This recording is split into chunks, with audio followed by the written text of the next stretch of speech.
যদি ম্যাচ না খেলিয়ে বেঞ্চেই বসিয়ে রাখা হবে, তাহলে রিশাদকে কেন বিগ ব্যাশে যেতে দিল না ফরচুন বরিশাল? বিপিএল সম্পৃক্ত যে সমস্ত বিষয়গুলো নিয়ে দর্শকদের মধ্যে সবচেয়ে বেশি আলোচনা, এই ব্যাপারটা তার মধ্যে অন্যতম। আমি যে মেইল বা SMS গুলো পাই, তার মধ্যে একটা বড় অংশ রিশাদের এই ব্যাপারে প্রশ্ন করেন বা তাদের মতামত জানান। এই আলোচনাতে, অর্থাৎ রিশাদকে কেন বসিয়ে রাখছে ফরচুন বরিশাল বা কি করতে হবে বা কি করবে আগামীতে, এই আলোচনাতে যাবার আগে একটা ছোট প্রশ্ন রাখি।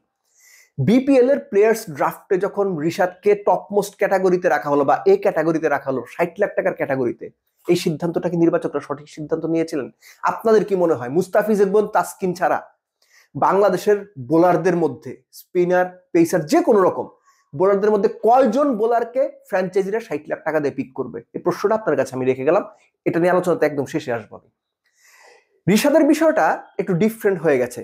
আপনারা কেউ কি এখনো পর্যন্ত শুনেছেন যে রিশাদ নিজে গিয়ে বিসিবি কে বলেছেন বা ক্রিকেট অপারেশনস কে বলেছেন যে ভাই আমি বিপিএল খেলবো না, বা স্যার আমি বিপিএল খেলবো না, আমি বিগ ব্যাশ খেলতে চাই? আমার জানা মতো বলেননি। এই কথাটা আমি বলেছিলাম। রিশাদের যে ফ্র্যাঞ্চাইজি ফরচুন বরিশাল, তারা রিশাদকে দিয়েছে শেষ মুহূর্তে। রিশাদকে যদি তারা পিক না করতো, আর কয়টা ফ্র্যাঞ্চাইজি ছিল 60 লাখ টাকা দিয়ে রিশাদকে পিক করবে? যদি সে দল না পেত, তাহলে আলোচনাটা আসলে কোন দিকে যেত? তখন কি হতো? তখন কি আসলে ভালো হতো যে ভাই দল পাই নাই, ভালো হয়েছে বিগ ব্যাশ খেলতে পারবে? একদিক দিয়ে চিন্তা করলে সেটা হয়তো ভালো হইতো, আমি জানি না, অনেকে এটা মনে করতে পারেন। এবং আমি যতটুকু জানি, ফরচুন বরিশাল যদি রিশাদকে পিক না করতো, সম্ভবত রংপুর রাইডার্স রিশাদকে পিক করার একটা নীতিগত সিদ্ধান্ত নিয়েছিল। আমি ভুল জানতে পারি, কিন্তু এটা আমি জানি বা শুনেছি। এনিওয়েজ, কি কারণে রিশাদ দল পাচ্ছেন না? প্রথম কথা হচ্ছে টিম কম্বিনেশন। এটা নিয়ে আপনি আলোচনা করেন, সমালোচনা করেন, যা খুশি তাই বলেন, team combination is a part.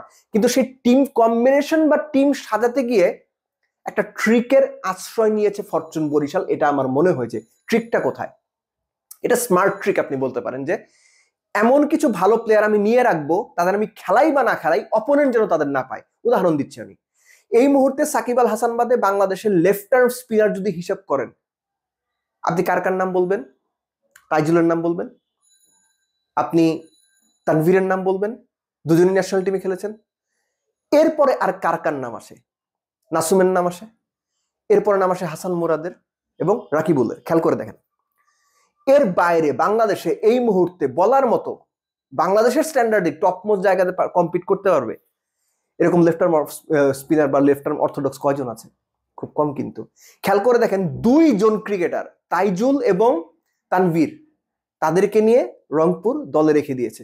একজনকে নিলেই কিন্তু হইতো, কিন্তু অন্য আরেকজনকে অন্য ফ্র্যাঞ্চাইজি যেন না পায়, এরকম একটা স্মার্ট ট্রিক তারা হয়তো খেলে থাকতে পারে। অফ স্পিন আসেন এবার। সাদা বলে বাংলাদেশে এই মুহূর্তে 1 নম্বর অফ স্পিনারকে শেখ মাহিদি, এটা নিয়ে কারো কোনো ডাউট নাই। বাকি 3জন অফ স্পিনারের নাম বলুন তো আপনি। মেহেদী মিরাজের কথা আপনি অবশ্যই বলবেন। বাকি জনকে, নাইম হাসান।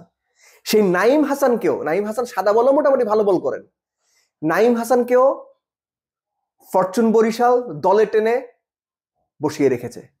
তাকে খেলাবে কি খেলাবে না আমরা জানি না, কিন্তু এই যে মার্কেট থেকে টপ মোস্ট প্লেয়ার গুলোকে পিক করে এনে নিজেদের কাছে রাখা, প্রয়োজন আমি ইউজ করবো, যদি প্রয়োজন না হয় বসে থাকবে, কিন্তু অপোনেন্ট তাদেরকে কাজে লাগাতে পারবে না, দলে পাবে না। এই স্মার্ট ট্রিকটা তারা করে থাকতে পারে, বা এই ট্রিকটা তারা খেলে থাকতে পারে, এটা আমার মনে হয়। আপনারা বিবেচনা করে দেখবেন যে আমি ভুল বললাম কিনা। কারণ মার্কেটে খুব বেশি অফ স্পিনার নেই। বাধ্য হয়ে যেখানে রাজশাহী সোহাগ গাজীকে ব্যাক করিয়েছে, খেয়াল করে দেখছেন ব্যাপারটা। অন্য টিমগুলোর অফ স্পিনার আপনি খোঁজ নিয়ে দেখবেন যে কারা কারা বেটার অফ স্পিনার আছে দেশি। সো ওই জায়গা থেকে Rishad leg spinner, he could be lethal. রিশাদের যে হাইট, যেভাবে তিনি বল করেন ইন্টারন্যাশনাল লেভেলে, বিশ্বকাপে স্পেসিফিক্যালি তিনি যেভাবে সাকসেসফুলি বল করেছেন, সেটার ফলশ্রুতিতেই তো তিনি বিগ ব্যাশে দল পেয়েছিলেন। সো রিশাদকে দলের সাথে রাখা, একটা থ্রেট হয়তো কমিয়ে দেওয়া, যে আমাদের যদি দরকার হয় আমরা ইউজ করবো, কিন্তু অপোনেন্টের কাছ থেকে এই থ্রেটটা আমরা নিতে চাই না। সো ভাই ওরে কিনে দলের সঙ্গে রাখো, যখন দরকার হবে খেলাবো। বাট আমি বিশ্বাস করি রিশাদকে খেলানো হবে। কয়টা ম্যাচ খেলানো হবে that is the question. Rishad যদি 5টা 6টা ম্যাচও খেলতে পারেন, আমি মনে করবো যে it's okay, not good but okay type. হ্যাঁ, মূল বিষয়টা হচ্ছে আমি যদি রিশাদের জায়গায় হইতাম, প্রবাবলি আমি বিপিএলটা খেলতাম না। যদি সুযোগ থাকতো, এখানে ক্রিকেট বোর্ডের চাওয়া থাকে দেশের টপ মোস্ট প্লেয়ার, দেশের টপ মোস্ট ফ্র্যাঞ্চাইজি লিগ, সেখানে তুমি খেলবে না কেন, এই প্রশ্ন করলে কোনো প্লেয়ারের কিছু বলার থাকে না। সাহস করে সে বলতে পারবে না যে না আমি বিগ ব্যাশটাই খেলতে চাই, আমাকে যে 60 লাখ টাকা দেওয়া হবে, এই 60 লাখ টাকার জায়গায় আমি 30 লাখ টাকা হয়তো পাবো, 40 লাখ টাকা হয়তো পাবো, কিন্তু আমি বিগ ব্যাশটা খেলতে চাই। সাহস করে বাংলাদেশের কোনো প্লেয়ার কোনোদিন এই কথাগুলো আগে বলতে পারে নাই, এখনো পারে না। হ্যাঁ, এই কথাগুলো কে বলতে পারবে? সাকিব, তামিম, মুশফিক, রিয়াদরা বলতে পারবে, বাট অন্য প্লেয়ার এটা বলতে পারবে না। সো এইখানে একটা ঘাটতির জায়গা রয়ে গেছে। আর এই কারণে রিশাদ নিজের জায়গা থেকে তার যে ইচ্ছা সেটাও তিনি খুব স্ট্রংলি তার ফ্র্যাঞ্চাইজিকে বলতে পেরেছেন কিনা আমি ঠিক জানি না। আমার জানার মতে তিনি খুব পোলাইটলি, হাম্বলি, কেননা রিশাদ নিজেও খুবই ভদ্র এবং খুবই হাম্বল টাইপের একজন মানুষ, আমি যতটুকু জানি খুব হাম্বলি তিনি বলেছেন যে যদি সুযোগ থাকে বিগ ব্যাশে ওকে।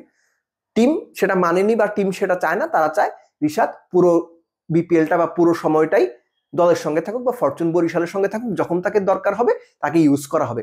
বাট রিশাদকে যদি 60 লাখ টাকার ক্যাটাগরিতে না রেখে 30 লাখ টাকার ক্যাটাগরিতে দেখা হতো, আমার মনে হয় সেটা রিশাদের জন্য খুব বেশি ইনজাস্টিস হতো না regarding the circumstances of Bangladesh cricket, regarding leg spinners. Leg স্পিনারদের কেউ নিতেই চায় না বা কেউ খেলাইতেই চায় না।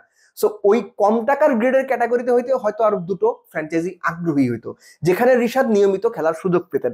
আর আমরা তো ক্রিকেট ডেভেলপমেন্টের কথা বলি, ফ্র্যাঞ্চাইজিরা ক্রিকেট ডেভেলপমেন্ট নিয়ে ভাববে এটা এক্সপেক্ট করার কোনো কারণ নাই। ফ্র্যাঞ্চাইজিরা তাদের মতো করেই ভাববে, তাদের সব চিন্তা ম্যাচ জেতা, টুর্নামেন্ট জেতা বা ম্যাচে জেতার জন্য যা যা করা দরকার সবকিছু তারা করবে। সেখানে বাংলাদেশ ক্রিকেট ডেভেলপমেন্টের জন্য বা রিশাদ লেগ স্পিনার, দেশের 1 নাম্বার লেগ স্পিনার, তাকে আমি খেলাবো না, এই চিন্তা তাদের থাকবে না, থাকার কথাও না।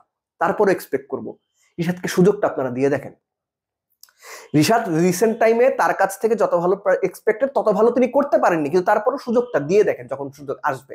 কারণ রিশাদের মতো একজন লেগ স্পিনারকে আপনারা নেবেন, A+A ক্যাটাগরি থেকেই নেবেন এবং নিয়ে বসিয়ে রাখবেন, এবং টুর্নামেন্ট যখন দেখা যাবে যে রিশাদ 2 বা 3 ম্যাচ খেলতে পেরেছে, তখন আপনাদের উদ্দেশ্য নিয়েও জনমনে প্রশ্ন তৈরি হবে, তখন আপনাদের প্রশংসার চাইতে নিন্দা বেশি হবে।